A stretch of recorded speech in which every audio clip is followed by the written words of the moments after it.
Welcome to A1 TV Telugu news. నేను భువన. Details చూద్దాం.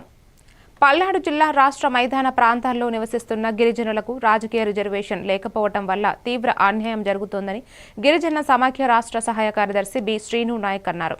మైదాన ప్రాంత గిరిజనుల కోసం 4 అసెంబ్లీ స్థానాలను కేటాయించాలని జనగణన 2026లో కులగణన చేపట్టి జిల్లాను యూనిట్గా తీసుకుని ఎస్టీ స్థానాల పునర్విభజన చేయాలని డిమాండ్ చేశారు. జనాభా ప్రాతిపదికను స్థానిక సంస్థల్లో రిజర్వేషన్లు కల్పించాలని కోరారు. గ్రామీణ ప్రాంతంలో ఎక్కువ శాతం ఎస్టీలు ఉన్న చోటు ఆ స్థానం వారికి రిజర్వేషన్ కల్పించాలన్నారు.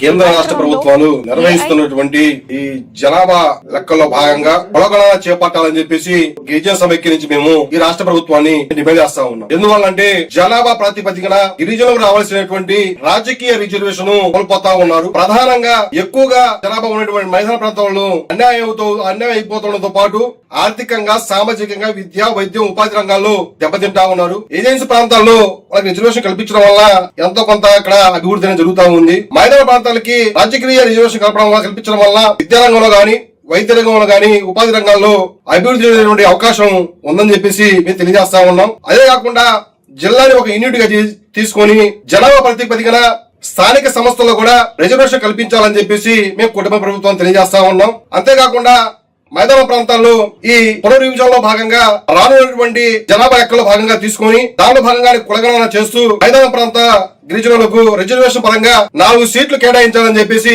మేము గిరిజన సమైక్య నుంచి తెలియజేస్తా ఉన్నాం. ఆ విధంగా కనుక జనవరి 2026లో మీరు చేయకపోతే గిరిజన సమైక్య అలాగే ఇతర ప్రజా సంఘాలని అదే విధంగా సిపిఐ తరఫున మేము పెద్ద ఎత్తున ఆందోళన కార్యక్రమాలు కూటమి ప్రభుత్వాన్ని హెచ్చరిస్తా ఉన్నాం. కేంద్ర రాష్ట్ర ప్రభుత్వాలు నిర్వహిస్తున్నటువంటి ఈ జనాభా లెక్కల్లో భాగంగా కులగణన చేపట్టాలని చెప్పేసి గిరిజన